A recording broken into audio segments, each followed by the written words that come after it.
उन्हात न वाळवता शिवाय तुरटीचा देखील वापर न करता वर्षभर टिकणारा बटाट्याचा किस कसा बनवायचा ते बघूयात।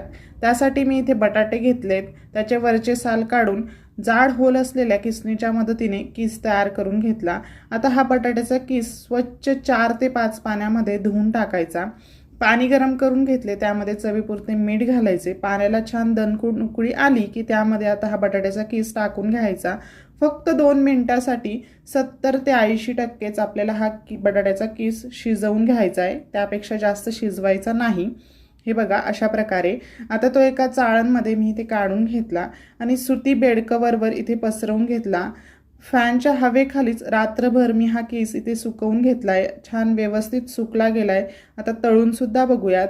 मस्त पांढरा शुभ्र असा हा बटाट्याचा किस तुम्ही बनवून वर्षभरासाठी साठवून ठेवू शकतात आणि उपवासाला हवं तेव्हा खाऊ शकतात।